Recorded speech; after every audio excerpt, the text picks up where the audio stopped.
우리는 어제까지 최후의 만찬과 십자가에 대해서 나누었습니다. 이제부터는 그 예수님께서 죽으시고 난 다음에 부활하신 그 사건에 대해서 한번 나누어 볼 것입니다. 예수님께서 이 땅에 하나님 나라가 가까이 왔다라는 것을 선포하시고 공생의 사역을 시작하셨습니다. 그 하나님의 나라가 오기 위해서는 하나님의 영이 우리 안에 임하셔야 하고 그 일이 이루어지기까지는 인간의 죄가 사함을 먼저 받아야 하는 것입니다. 따라서 예수님께서 최후의 만찬을 통해서 유월절 어린 양으로 죽으심으로 인하여 예수님을 믿는 자 모든 죄를 사함을 받게 되고 그 결과로서 하나님의 영이 임하시기 때문에 하나님 나라가 이루어지게 되는 것입니다. 아멘. 그래서 물과 성령으로 거듭난 자 하나님 나라를 볼 것이요 물과 성령으로 거듭난 자 하나님 나라를 들어갈 것이요 라고 요한복음 3장 3절에서 7절은 말씀하고 계십니다. 이 땅에 인자로 오셔서 하나님 나라가 가까이 온 것을 선포하셨다면 십자가의 죽으심으로 하나님 나라가 우리에게 임하도록 하는 되돌이킬 수 없는 교두보를 놓으신 것이 바로 예수 그리스도의 죽으심이다. 우리는 그렇게 생각할 수 있습니다.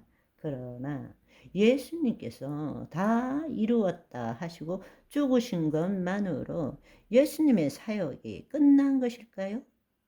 우리는 그냥 예수님이 죽으시고 부활 승천하셔서 하나님 우편에 계시고 우리에게 약속하신 보혜사 성령님을 보내주셨다. 그 날이 오순절이다. 이렇게 우리는 아주 요약해서 심플하게 생각하지만 사실은 그 안에는 어메이징 우리가 상상할 수 없는 놀랍고 신비로운 일들이 있었다. 라는 사실을 우리는 알아야 되는 것입니다. 그렇습니다. 다 이루었다 말씀하시고 죽으신 것만으로 예수님의 사역이 끝이 난 것이 아니라는 것입니다. 사실은 죽음 후의 사역은 인자로 오셔서 십자가를 지기 전까지의 사역만큼이나 우리에게 중요하고 놀랍고 신비롭다. 라는 것을 우리는 알아야 합니다. 하나님 나라 복음적 측면에서 볼 때에 예수님의 죽으심은 새 언약의 성취를 위한 시작일 뿐입니다. 예수님의 죽음 후 행하신 일을 우리가 제대로 알아야만이 그 예수 그리스도가 누구이신지, 왜 죽으셨는지, 그리고 예수 그리스도의 죽으심, 부활 성천을 통해서 우리가 지금 누구인지를 알 수 있고 어떤 상태로 살아야 되는지를 아는 것뿐만 아니라 체험할 수 있게 된다라는 사실입니다. 아멘. 이제부터 이것에 대해서 좀 더 깊이 생각해 보는 시간을 가져보도록 하겠습니다. 놀라운 사실은 이것을 우리가 이렇게 볼 수 있는 이유는 2000년 전 그 당시와는 달리 우리는 성경을 갖고 있는 것입니다.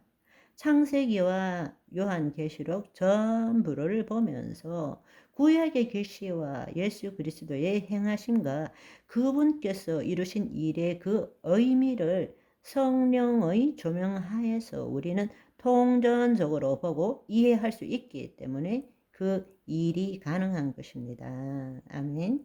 우리는 동일한 성경을 갖고 있음에도 불구하고 신학적인 해석에 있어서는 지나온 역사를 볼 때에 서로 다른 견해를 가지기도 합니다. 물론 이단으로 규정된 신학적 해석도 있지만 많은 경우에 있어서는 서로 다른 견해를 가지더라도 서로 존중하고 보완하는 경우가 많습니다. 예를 들어서 천년왕국에 대한 것을 한번 생각해 보십시오. 역사적 전천년설, 무천년설, 후천년설, 또 세대주의적 전천년설, 뭐 이런 이야기를 아마 들으셨을 것입니다. 우리는 수정된 역사적 전천년설을 따르고 있습니다. 그래서 그 측면에서 여러분과 함께 나누는 그 문제를 한번 다뤄보도록 하겠습니다. 예수님께서 다 이루었다라고 말씀하신 것은 정말 다 이룬 것일까요? 예수님께서 그렇게 말씀하신 것은 이 땅의 인자로서 행하실 일을 다 이루었다라고 말씀하신 것이죠. 우리가 간과하고 있는, 제대로 알지 못하고 있는 가장 중요한 사실은 뭔가? 그분이 십자가에서 죽으신 다음에 음부로 내려가셨고 다시 부활하시고 승천하신 것은 더 이상 인자로서의 역할을 하신 것이 아니라 성자 하나님으로서 주어진 역할을 하셨다라는 사실입니다.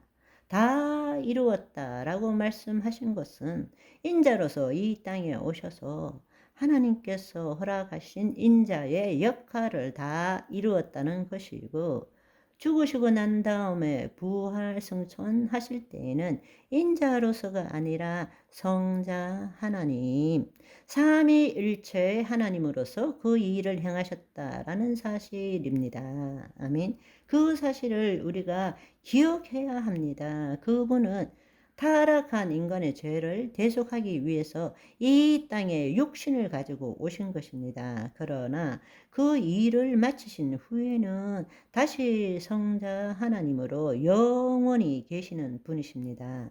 우리는 신앙생활을 하면서 또 성경을 읽으면서 예수님은 하나님의 아들이십니다. 사실에 너무나 익숙한 나머지 그분이 바로 삼위일체 하나님이란 사실을 간과할 때가 너무 많다라는 사실입니다. 그러나 그분은 인자로 오셨지만 다 이루신 다음에는 다시 하나님으로서의 일들을 행하셨다라는 사실을 아시기를 소망합니다. 오늘은 여기까지. 바이바이.